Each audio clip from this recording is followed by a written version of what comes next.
Hi, you're listening to Delusional Optimism with Dr. B, where we explore human resiliency and learn how people thrive even after adversity. We break down the complexities of the human brain so concepts are simple and relatable. It's fun and empowering to understand how your earliest experiences influence your relationships today. What makes you tick? Dr. B is a speaker, trainer, and consultant who understands emotions and human development from the inside out. Let's dive into today's episode. Here's Dr. B. Hey everybody, welcome back to Delusional Optimism, Season 2. We're so excited to get started. So excited. And in this first kickoff episode, we have Jelani Memory. And Dr. B, what did we end up talking about with Jelani? Who is he? Jelani Memory is the founder of a company called A Kids About, where they talk about difficult conversations with kids and adults. And now, really exciting, we got the initial interview about his new launch, an expansion to, well, I think we'll let you listen to the episode and you're going to get to leave it hanging there. You're going to get to hear the new exciting adventures of A Kid's Book About. Yes, it's so I got chills when he was describing what they have in store. I'm just so excited. It's exactly filling a very perfect hole in the market that really needs to get out there. So yes. We really hope you enjoy this. This season we'll be focusing on generational differences, and we'll be coming back around to this theme a little bit more specifically, just Dr. B and I, in the coming weeks. So stick around to hear our thoughts about where we think we're going to be heading this season. So we hope you enjoy this episode, and we'll see you soon. And with that, leave a like, friend.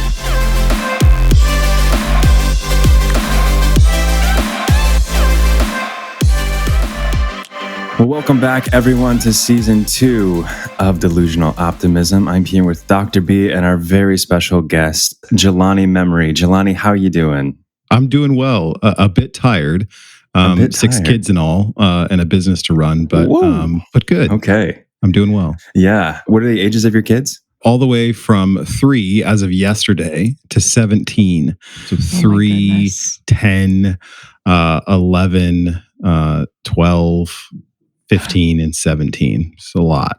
Okay. Oh my goodness. Teenagers. Right. Yeah, teenagers. And a three-nager. Uh-huh. So Did 6 kids sneak up on you, or is that something that you always kind of had in mind and wanted to experience? A bit of both and. So youngest of 4 kids in my family, and got married, had 1 kid of my own, got divorced, and then met my wonderful wife now, and we've been married for 5 years, and she brought along 4 brand new kids. And then we had, of course, our now 3-year-old together 3 years ago. So, blended family. It's like a Brady Bunch type thing. And so it snuck up on me, but I love kids. I love being a dad. And so always wanted a big family. Oh, that's great. I cannot even tell you how impressed and excited, I think, as you know, by my obsessive following of A Kid's Book About on social media, and my commitment to, you can see my A Kid's Book About library in the background, which is not even all of it, because half of it is down with my granddaughter who's 6. And I share, I buy double copies of everything so I don't have to have it leave my house, but I can share when people say, oh my gosh, this is going on with my little or my big. Because I feel like you can use A Kid's Book About with even adults.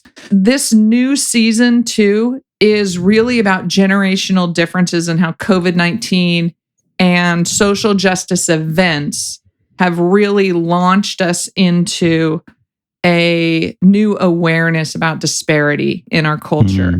And I feel like A Kid's Book About company, as well as A Kid's Book About racism, is so timely for all of us in terms of waking up to the need to bring children into the conversation.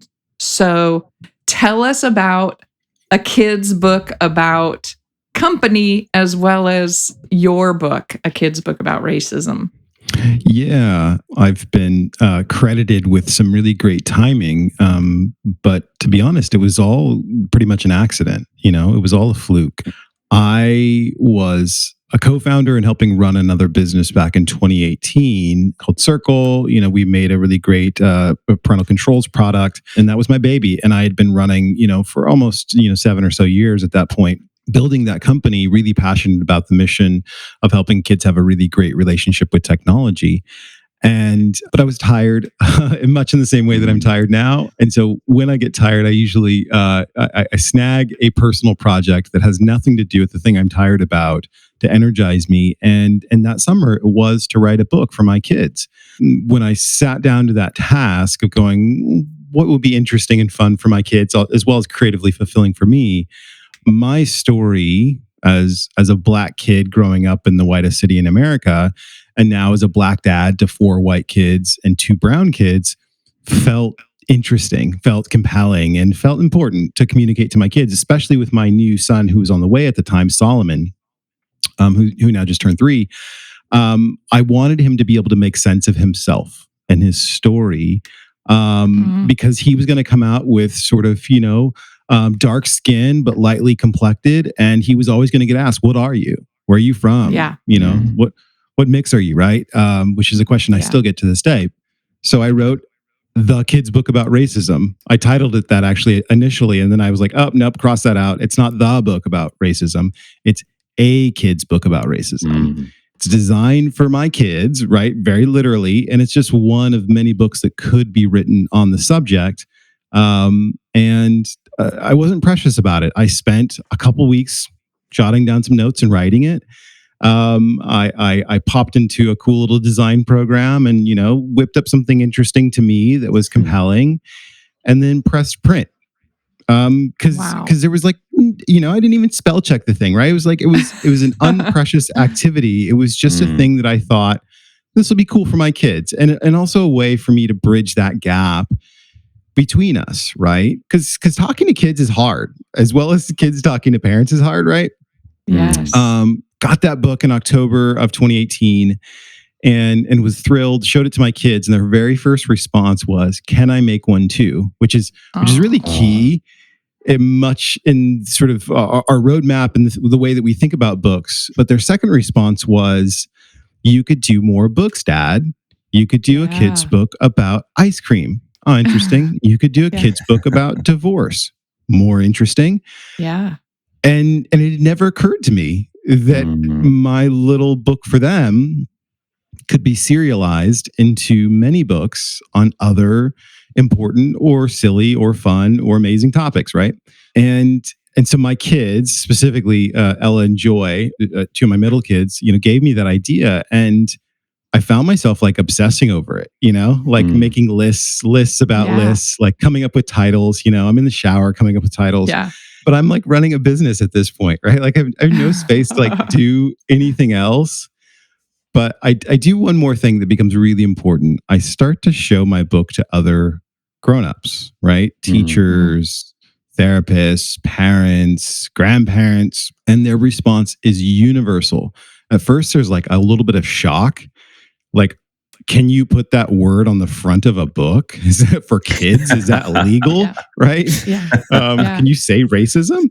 And these are people I've known for a long time. And then the next one was sort of this high interest. What's inside this thing, right? And so they'd literally grab it from me and read it right in front of me, cover to cover. Yeah.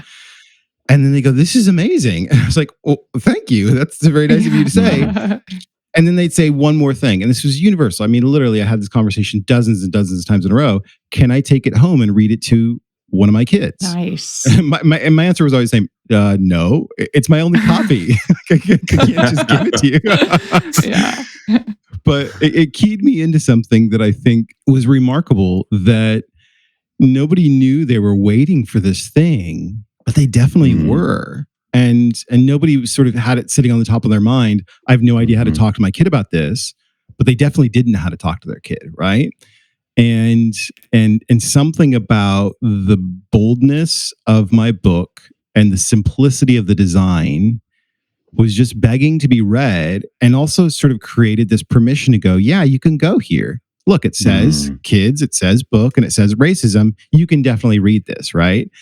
And that really started the whole journey of me leaving the company that I'd started to go start a new one, spinning up a whole publishing program in a matter of 8 months and launching with 12 books in 2019.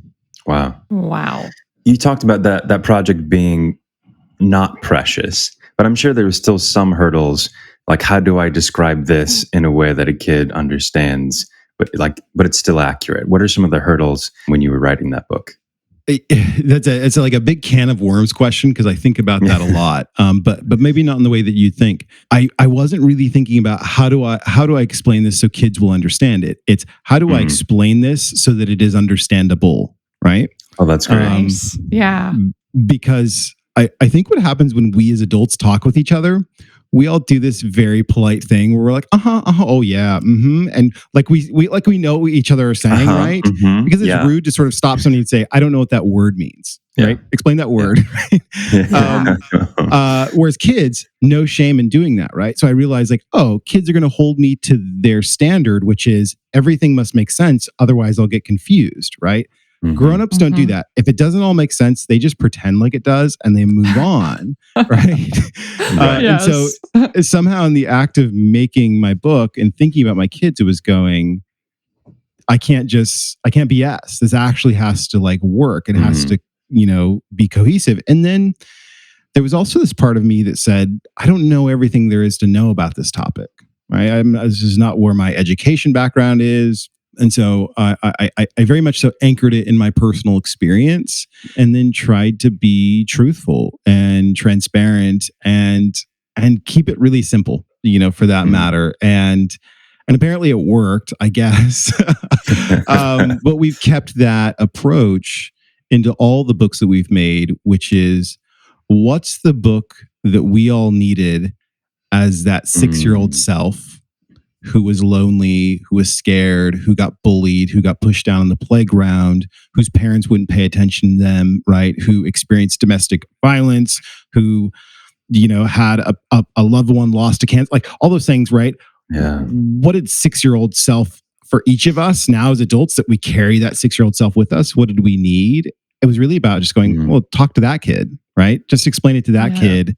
And if you can explain it to that kid, you can explain it to anyone. I love that. The accountability to yourself and the honesty is so powerful in the messaging for all the books, because you're like, that's what I feel like comes out in each book. It's just holding ourselves as adults accountable to children understanding what in the world is going on around them, which I think as parents generationally before, we haven't always done. Seth and I have been talking about this generational difference stuff a lot lately, and really want to focus this season on how different generations interact with each other and communicate, so we really can be honest and make sure that the message is accurate. Like, what's been the grandparents' response versus the parents' response versus the kids' response? Have you had that? There's definitely a different motivation for each. So I'll start with parents because that's the easiest. For parents, it's, I want to talk to my kid about this thing. How do I do that? Right? Oh, this book on this topic, this is a great vehicle in. And then I think they're surprised to go, I'm not introducing a thing to my kid. I am finally talking with my kid about a thing my kid has thought a lot about, has experiences and stories related to, right? Which then brings me to the kid experience, which is finally somebody's taking me seriously. Finally, somebody's talking to me, right? Yes. Finally, I have permission to bring up this thing that I asked a question one time and I got shushed in the grocery market, right? And so they feel a sense of empowerment and respect. It's also, it's the start of something for them. It's a door that sort of, once it's opened, it doesn't get closed again, where now they can keep talking to their parent about it, right?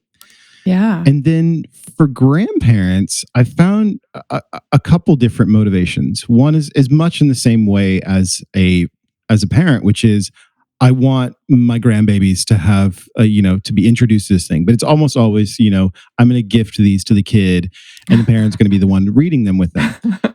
But I've found additionally that it's often, and look, I'm not a grandparent, but I can sympathize with this, is a sense of going, gosh, I might have screwed this up with my kid.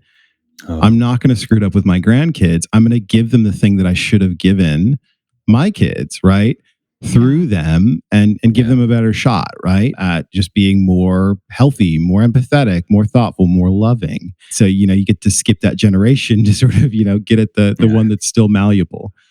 And then for aunties and uncles, it's almost always sort of covert activism where it's like, my brother-in-law or my sister would never talk about, feminism or anything gender related or death or body image with their, with my niece or nephew. So I'm going to sneak these books right under the tree or, through the back door so that my niece or nephew can get introduced to these topics. I think it's rad. I think it's cool. I also think, it probably pisses some parents off at some junctures.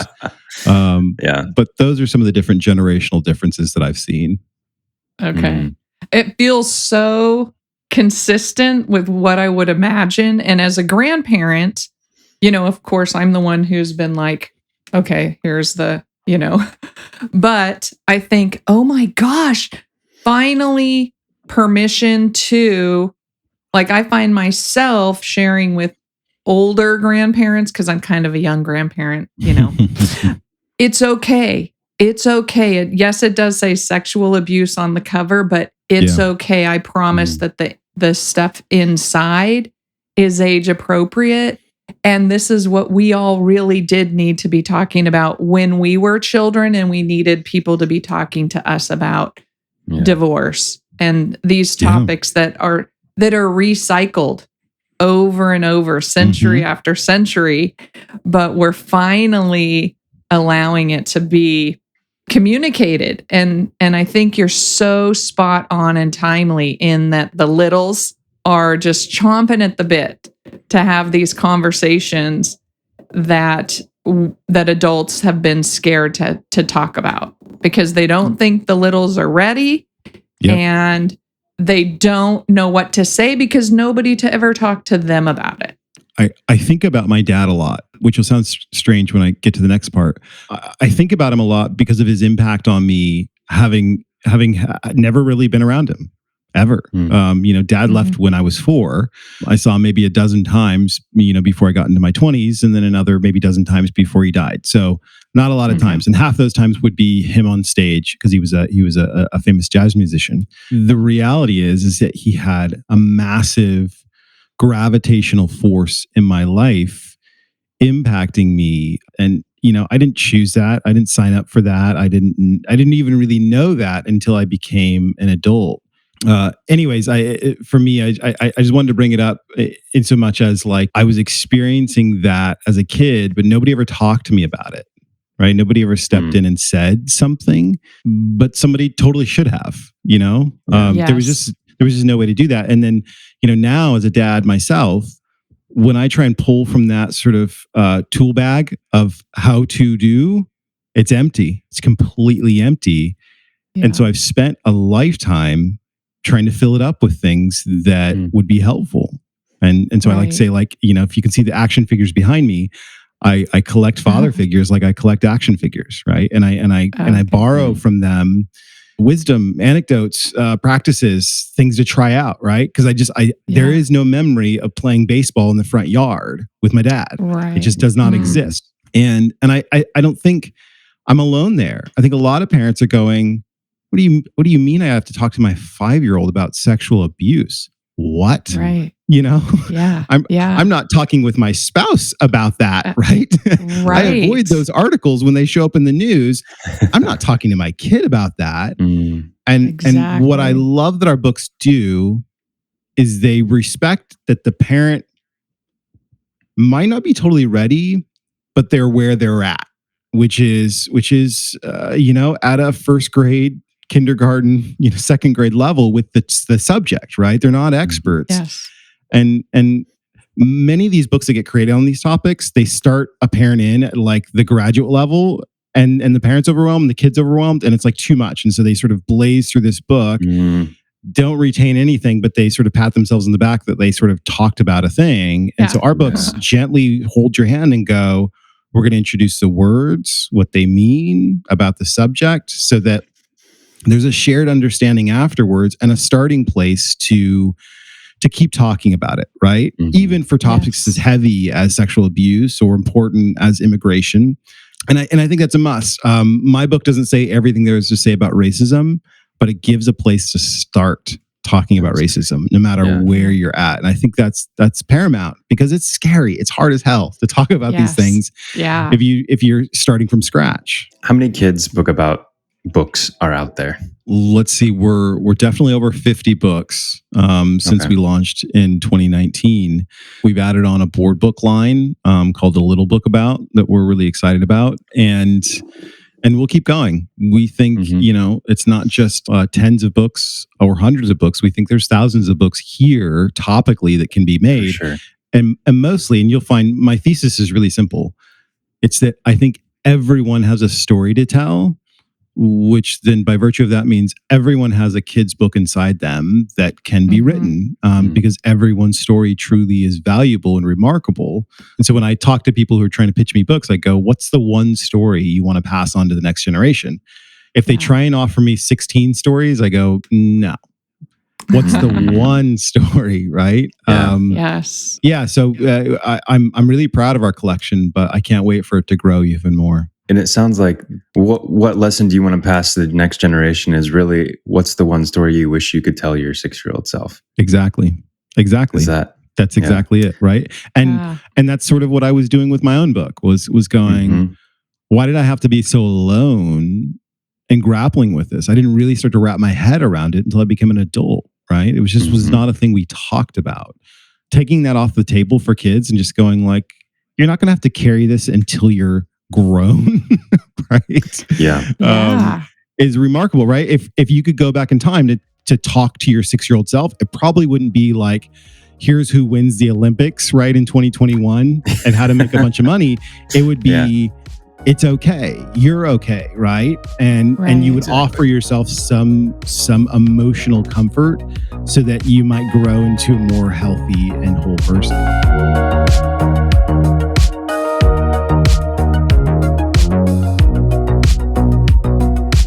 So, Jelani, I have $1 million question for you, and that is there a person that you identify or recognize, or people in general, that will really know specifically that gifted you your resilience? Because you got to this place even though your dad left at 4 and you only saw him a dozen times, and you experienced, adversity clearly as a child and felt alone. But somehow, some way, you were gifted resilience somewhere. Who do you identify that person or few people as being your gifters? Yeah, I think it's so much of it starts with my mom. Okay. My mom, she made the decision to take us kids and move us across town, not just into a better neighborhood, but her and my dad were on drugs. My dad at one time had described it like a truck had backed up into the neighborhood full of heroin. Like, that's how crazy it was. And she just said, I got to get clean for my kids, and told my dad, you can join us when you get clean. And he never really did. And then by the time he did, he just sort of had no interest in joining the family. And so that resilience initially, I think, I definitely imprinted on me. And then, my mom worked nights as a nurse, raised 4 kids by herself, never dated. Somehow we always had like Nintendos and shoes. And I played 3 sports year round. All of my siblings did. Just imagine that as a single parent, right? Making that happen while you work nights. Like, that's incredible, right? Amazing. And then she never said no to things that really mattered, right? If I wanted to do karate, it was like, sure, we'll figure out how to make that happen. So definitely there. And then, I've been really fortunate to find a handful of father figures, and I really mean father figures. And they knew they held that position, and I knew they held that position as I grew up, who all were, some were coaches, some were friends' dads, some were, professors, and some were coworkers where I craved mentorship, and I now know as a mentor to other sort of young men is when someone comes and they're ready to work and they want to be mentored, it's like the greatest gift ever. So I realized I think I gave that gift to a lot of mentors where they're like, oh my gosh, he actually really listens to me, right? And so I think I got a lot of really great sort of tangible, practical, not just wisdom, but I think resilience building through that. And then, just, I don't know, life, living through stuff. Sports were a big one for me, learning how to lose and just go like, it's just a loss. Like I'll play again next time. And that loss doesn't have to carry into this game, That's a good question. I've never really quite thought about it like that, but I think you're right. I do have quite a bit of resilience. Oh, absolutely. Along those lines, for maybe those people out there that are desiring a father figure or some type of mentor, how would you suggest they go about that and communicate properly and have a good boundaried relationship with that person? I think it requires openness. I think it requires honesty. I think it requires vulnerability. And then it requires some greater tenacity to do the things that person is encouraging you to do, right? It's a little bit like the anti-teenager, a methodology. Right? Like my teenagers will just not clean their rooms as much as I ask them to. You know what I mean? But to go to that individual or collection of individuals, because it was never one person for me ever, and invite them in, right? And when you're honest about your life and you go, I'm having a hard time with this. I don't know, how do I do this? Right? How do I get into college? What does that look like? Right? How do I make this team? One of my father figures, one of my mentors, I was like, I want to design sneakers. How do I get into that as a profession? And I knew that he had an answer. So I asked honestly, and then he sort of, sent me on this multi-year journey to explore it. I didn't end up doing it, but it took me on a journey to sort of discover other interests that I had. And so I think it's about not just opening up that I need help, but then it's taking them up on that help, which is often where the catch is. And when I say catch, it means it actually takes work, right? It's not just about going, I need help. It's about doing the work that is required to take hold of that help. Yeah. How do you find these father figures? Like, how do you decide which ones are safe and have something to offer you? Yeah.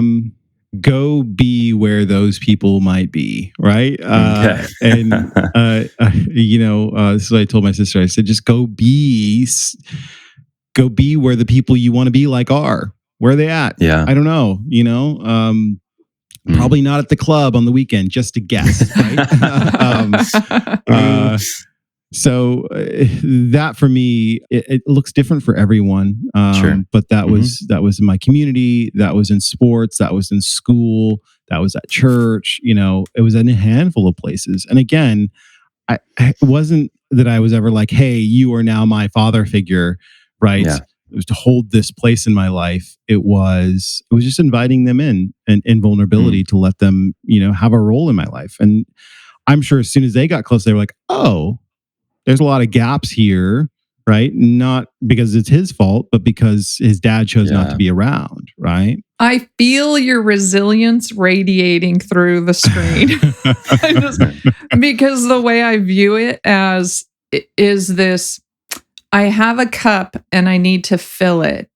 And having the initiative and the energy and the willingness to be vulnerable and open and seek others to support filling in the gaps is really what that resiliency is.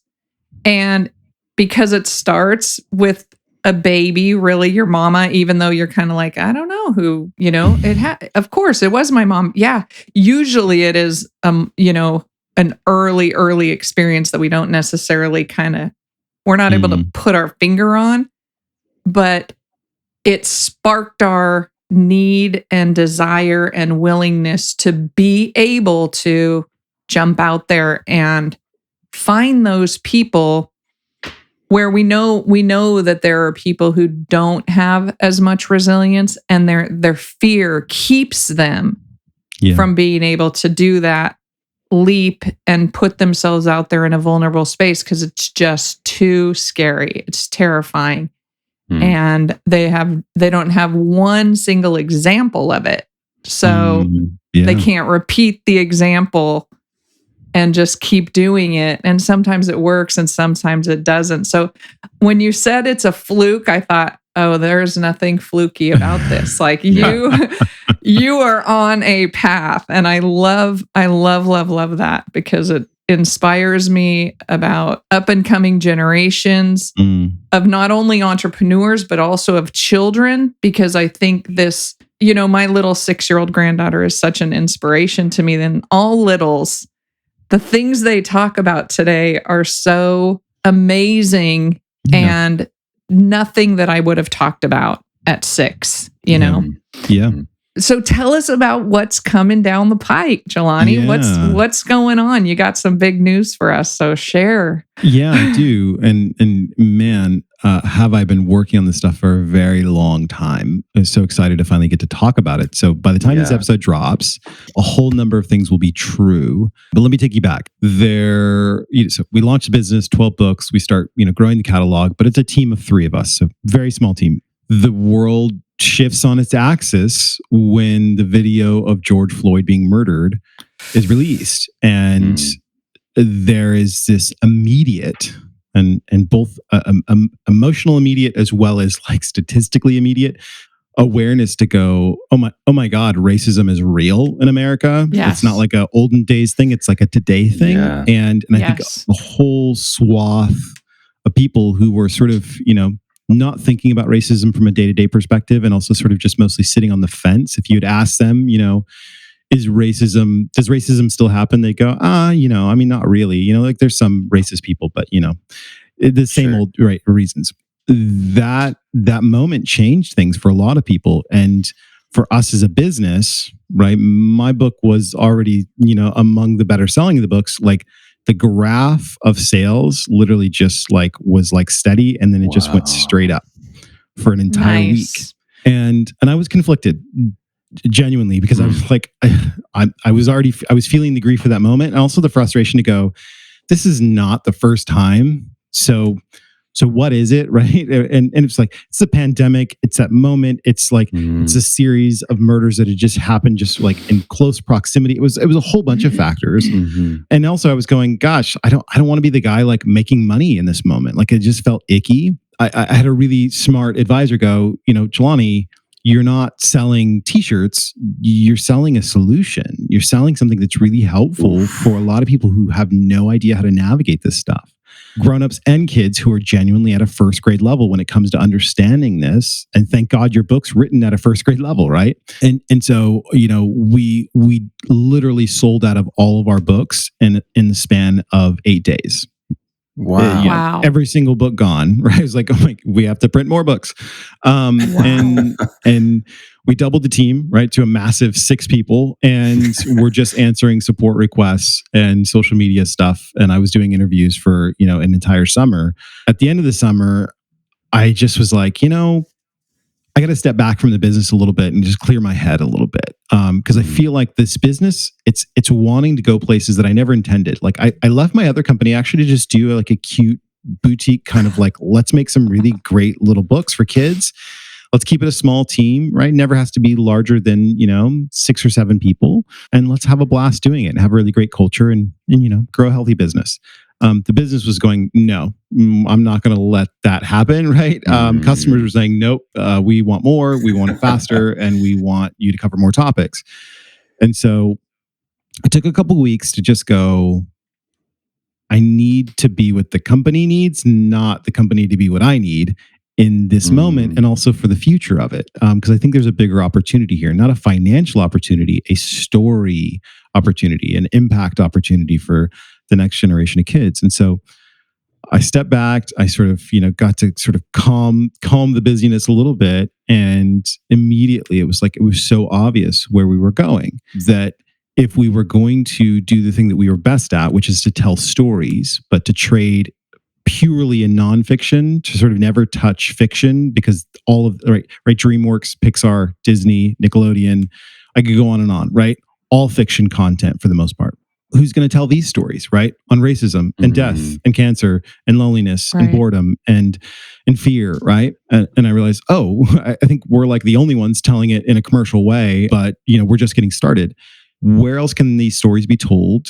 What other age groups can we reach? And really, like, what's the outer bounds of the size of this thing? And there's this little chart that Walt Disney had made back in 1957, and then he updated again, I think, in 1965.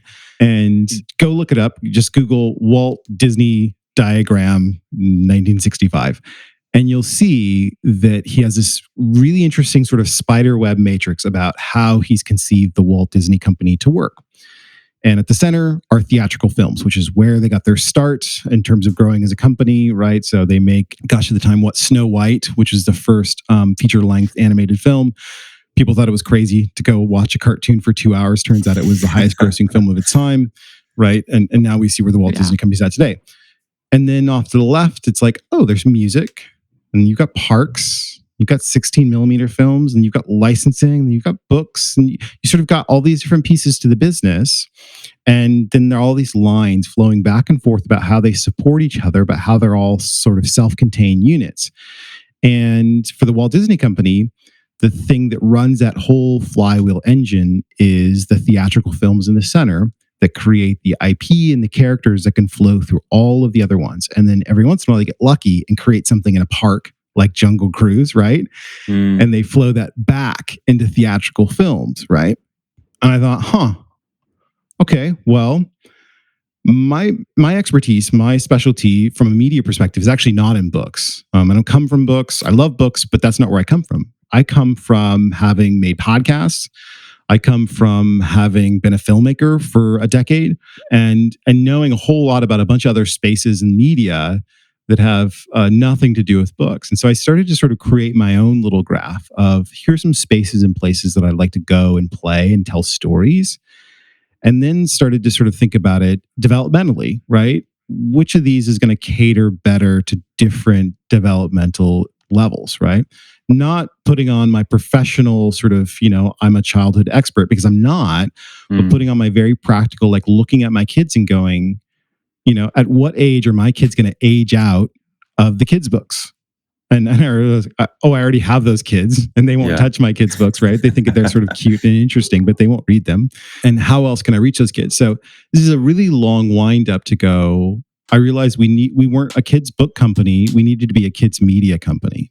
And if Walt Disney was, a poor black kid growing up in Portland, Oregon, with a dad who abandoned him and a love of art and books and, was a dad to 6 kids, right? What kind of company would he build? And I go, well, I'm that guy. And only I know what that company should be. And to me, it was a company that told the same kind of stories we were telling through books, that empowered kids, that challenged them, that introduced new topics to them, as well as created this bridge between them and their grown-up, whether that's a grandparent, a teacher, a parent, to talk about something that matters, right? That's important, that's weighty, that might just change their life, right? So again, as this episode is live, we are officially a kids company about. So rebranding the company name. We have a kids book about, which is our publishing imprint, with the other imprint, a little book about, right? Our line of board books. We're growing our podcast slate from 3 podcasts to 7 podcasts. And we'll be at 10 podcasts by the end of the year, effectively with our own network, a kids podcast about. And then the new product that we're unveiling is a streaming platform designed for older kids called a kids class about. It's like Masterclass, but for kids, focused on careers, I love it. Life skills, big ideas. And, for me, what's so groundbreaking and revolutionary about it is that content really doesn't get created for 12-year-olds and 13-year-olds and 14-year-olds, right? There's this big leap that happens where they all of a sudden they go from Saturday morning cartoons to PG-13 movies, which are really just adult movies in disguise, Yes. right? Yeah. And I'm not talking about from an appropriate perspective. They're not designed for kids, not even Right. remotely. They're not made for kids. They just bring that bar down so they can grow their revenue, right? Or social media, right? YouTube, TikTok, Instagram. And this doesn't need to be said, but I'll say it. Those are not designed for kids either, right? No. But when you think about it, what's really made for that demographic that treats them with respect, that honors that stage of life, that talks to them directly, that talks to them honestly?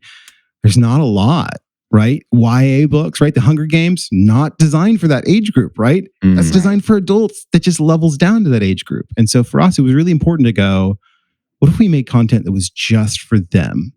That wasn't dumbed down and kiddie, but wasn't also pretending like they were adults, right? And had their own credit card and were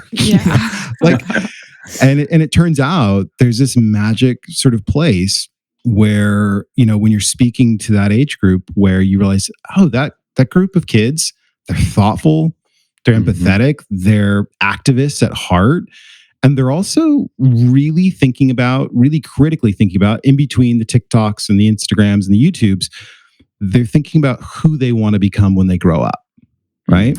Yeah. They're thinking about themselves as adults. They're imagining it. They're picturing it. Their life isn't just full of entertainment, right? And so out of that spirit of seriousness, we have classes on being an architect with a really wonderful Mexico City architect named Piero.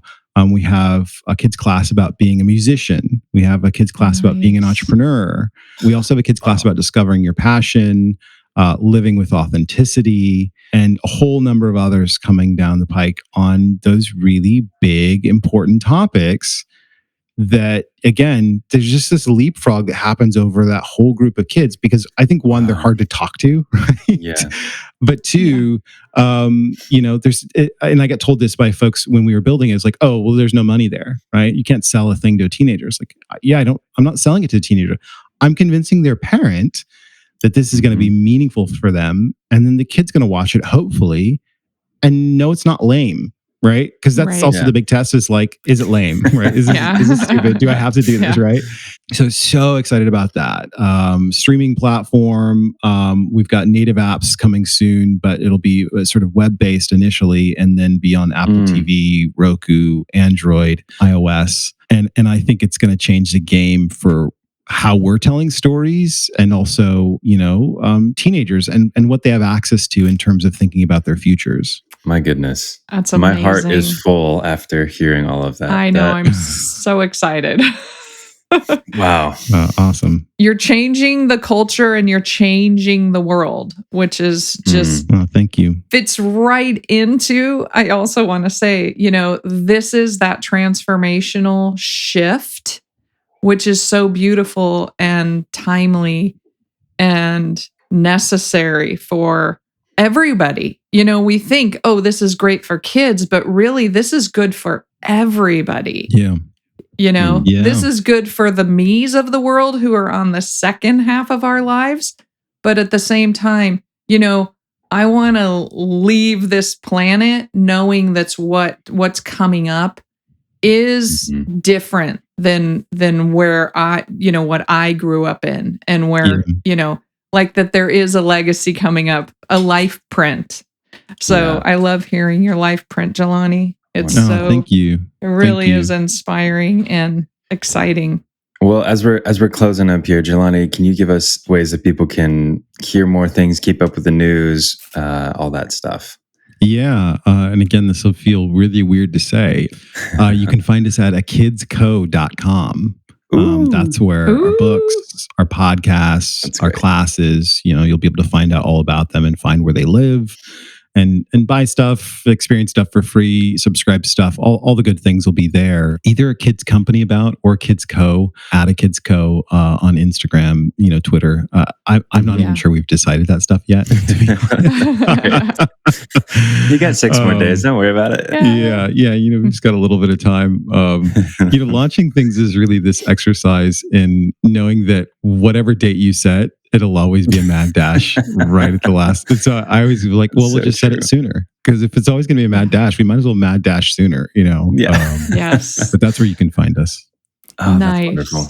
Thank you so I much. want to say, Jelani, the sweetness and kindness and loving respect that you have for your children and your family and the credit that you give them to your business and your inspiration is beautiful. It's lovely. It makes me tear up a little bit that I just feel like I wanted you to hear that because it really is, like you said, precious. And I think that as we move forward together as people, that way of communicating is so necessary for all of us to be okay saying, I love my children. I just, it's just sweet and it makes me want to say yummy. Well, thank you. So Appreciate thank you. that. Awesome. Yeah, Appreciate I just love that. So Well, thank you so much for being with us today. Thanks so much. Yeah, it was a pleasure. Thanks for having me. Thanks so much for listening to today's episode. I appreciate the opportunity to connect with you. If you're interested in booking a training, I'd love to hear from you. You can reach me at my website, Dr. B Connections. There's a big button that says, book a training with Dr. B. It's that easy. If this show has been beneficial for you, please share it with your friends and family. Spreading the word about the show helps us grow our audience and helps continue to change the world together. Again, thanks so much for listening to Delusional Optimism. Now, go leave a life print.